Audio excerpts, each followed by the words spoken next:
Om Swastiastu, balik lagi dengan saya Widya. Jadi hari ini saya akan menjelaskan jawaban dari ulangan tengah semester agama Hindu yang saya sudah laksanakan hari Rabu kemarin. Langsung saja. Kita mulai dari pertanyaan nomor 1. Pertanyaannya adalah, berilah contoh dalam kehidupan sehari-hari bagaimana mengembangkan kasih kepada seluruh ciptaan Hyang Widi dengan mengikuti kebenaran. Jawabannya yang pertama, selalu membantu orang yang mengalami musibah, menghormati orang lain, membantu orang lain tanpa mengharapkan imbalan apapun, menghargai perbedaan di antara kita, dan juga ingat mengenai ajaran Tatwamasi, yaitu kamu adalah dia dan dia adalah kamu. Maka dari itu kita akan selalu cinta dan mengasihi dengan sesama kita. Atau kita bisa melaksanakan konsep dari Trihitakarana, yaitu palemahan, pawongan, dan juga parayangan. Seperti itu. Nah, kedua, dengan mengucapkan mantra yang benar dan berulang-ulang akan membawa ketenangan pikiran. Jelaskan mengapa hal itu bisa terjadi. Hal ini bisa terjadi karena ketika kita melantunkan mantra, kita mengumpulkan energi dan membantu kita menghadapi berbagai kesulitan dalam hidup. Dan lantunan itu akan membawa frekuensi dan juga getaran jiwa. Dan semakin lama kita melantunkan mantra, maka semakin baik di kehidupan kita. Orang yang mengucapkan mantra Gayatri secara teratur dan penuh keyakinan akan memperoleh manfaat antara lain membebaskan diri dari berbagai penyakit, menangkis atau mencegah segala kesengsaraan dan bencana, serta mengabulkan segala keinginan.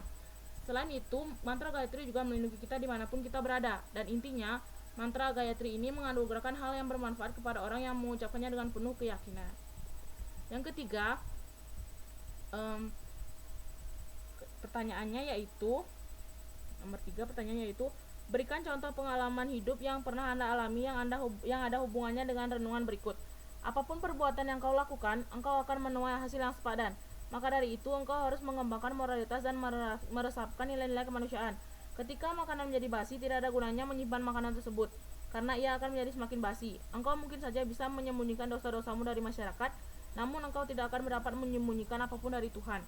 Jadi jawaban saya itu, contoh pengalaman hidup yang sesuai dengan renungan di atas itu, ketika kita membantu seseorang, tapi orang itu tidak ingat kalau kita pernah membantu mereka, kalian jangan sedih karena seperti ada yang bilang, jika kita berbuat kebaikan, maka Tuhan memang tidak akan balas langsung kebaikan itu, karena Tuhan itu maha tahu dan maha melihat.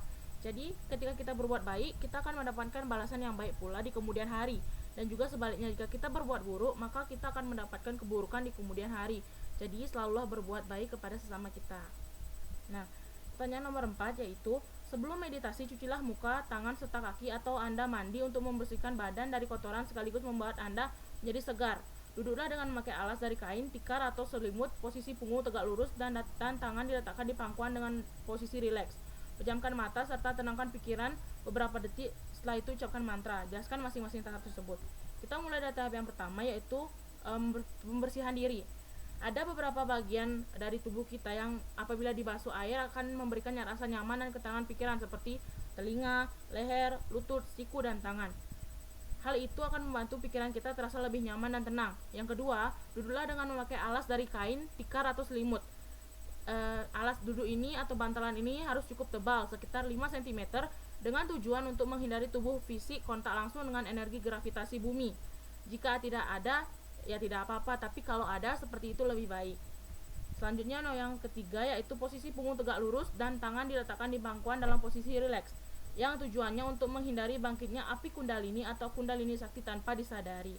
Dan jika kita belum terbiasa dengan posisi ini, kita bisa melatihnya dengan bersandar pada dini terlebih dahulu. Badan mengambil sikap tubuh asana dengan padmasana atau padmasana, yaitu posisi duduk berbentuk bunga padma, atau boleh juga mengambil sikap tubuh asana dengan arda padmasana, yaitu posisi duduk berbentuk setengah bunga padma. Yang terakhir yaitu pejamkan mata serta tenangkan pikiran beberapa detik, setelah itu ucapkan mantra, yang tujuannya saat melafalkan mantra agar tubuh Anda merasakan sensasi getaran ketika mengucapkannya, yang membantu Anda memasuki tahap meditasi yang lebih dalam sekaligus memberikan dampak yang positif bagi tubuh Anda. Yang kelima yaitu, jelaskan hubungan antara yoga Surya Namaskar dengan kesah pranayama dan berikan contoh pranayama yang cocok untuk asana tersebut, badan dan pikiran, dan gambarkan rangkaian yoga Surya Namaskar yang Anda ketahui dan apa maknanya. Jadi Surya Namaskar adalah teknik penting dalam melakukan yoga. Kelenturan dan penerapannya merupakan cara yang bermanfaat untuk memperoleh kehidupan sehat, kuat, dan aktif, dan juga memberikan persiapan untuk pembangkitan spiritual dan meningkatkan kesadaran. Nah, ada beberapa teknik pranayama yang manfaatnya berbeda, misalnya mengurangi stres, meningkatkan energi, dan menenangkan pikiran. Rangkaian gerak Surya Namaskar yaitu yang pertama Pranemasana, kedua Uttanasana, 3 Padasana, 4 Asawa Sancalanasana, 5 Dandasana, 6 Astanga Namaskara, 7 Bujangsana, 8 Adho Mukha Savanasana, 8 Asawa Sancalanasana. Yang keenam yaitu Widasaya Widiwasa bersifat Vyapiyapaka, ada di mana-mana. Jelaskan bagaimana Anda dapat membuktikan bahwa Tuhan itu ada di mana-mana. Tuhan itu kan adalah zat yang tidak dapat dilihat tapi dapat dirasakan. Dan dalam tradisi agama-agama, Tuhan diyakini berada dimanapun dan sangat dekat dengan manusia. Tuhan itu ada di saat kita makan, tidur, berjalan, dan dalam kondisi apapun. Dan keberadaan Tuhan itu diyakini oleh pemeluk agama karena mereka seringkali merasakan kehadiran Tuhan. Karena kehadiran Tuhan terasa setiap saat, maka Tuhan diyakini berada dekat sekali dengan manusia. Dan kehadiran Tuhan jelas sekali dapat dirasakan saat kita mengalami kejadian di luar kemampuan pikiran kita. Ketujuh, soal nomor 7 itu sama dengan soal nomor 1, yaitu berilah contoh dalam kehidupan sehari-hari bagaimana mengembangkan kasih kepada seluruh ciptaan yang widi dengan mengikuti kebenaran. Jadi jawabannya itu selalu membantu orang yang mengalami musibah, selalu menghormati orang lain, membantu orang lain tanpa mengharapkan imbalan apapun, menghargai perbedaan di antara kita, dan juga ingat mengenai ajaran Tattva Masi yang artinya kamu adalah dia dan dia adalah kamu. Lalu kita juga bisa menerapkan konsep Trihita Karana, yaitu pelayangan, pawongan, dan pelemahan. Nomor 8 itu sama dengan soal nomor 3, yaitu berilah contoh pengalaman hidup yang pernah alami yang ada hubungannya dengan suatu renungan, yaitu karma pala. Renungannya itu adalah karma pala. Nah, jadi jawabannya itu ketika kita berbuat baik kepada orang lain, maka kita tidak perlu harus dibalas langsung oleh orang itu ketika itu juga, tapi Tuhan itu kan maha tahu, maha melihat. Jadi ketika kita berbuat baik, maka Tuhan akan membalasnya di kemudian hari dengan kebaikan juga. Tapi jika kita melakukan keburukan, maka Tuhan juga akan memberikan keburukan untuk kita di kemudian hari, seperti itu. Nah, yang 9 yaitu jelaskan mengapa yoga asana penting untuk meditasi. Jawabannya, dalam meditasi kita harus mengambil posisi duduk yang benar agar dapat berkonsentrasi dengan baik. Asana-asana ini membentuk tubuh menjadi kokoh dan membasmi penyakit fisik.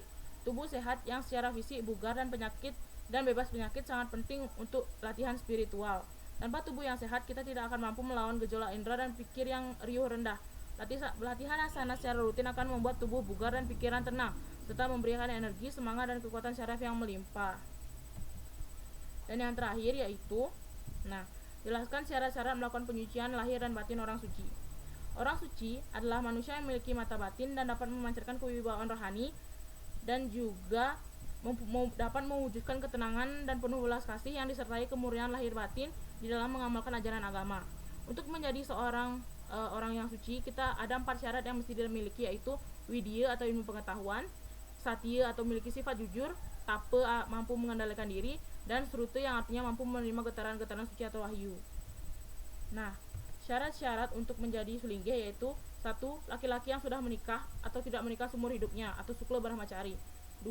Wanita yang sudah menikah atau tidak menikah seumur hidupnya atau sukla brahmacari. 3. Pasangan suami istri yang sah. 4. Usia minimal 40 tahun. 5. Paham bahasa Kawi Sanskerta. 6. Sehat lahir batin. 7. Berbudi pekerti yang luhur. 8. Tidak tersangkut pidana. 9. Mendapat persetujuan dari gurunya nabe. 10. Tidak terikat dengan pekerjaan di luar kegiatan keagamaan.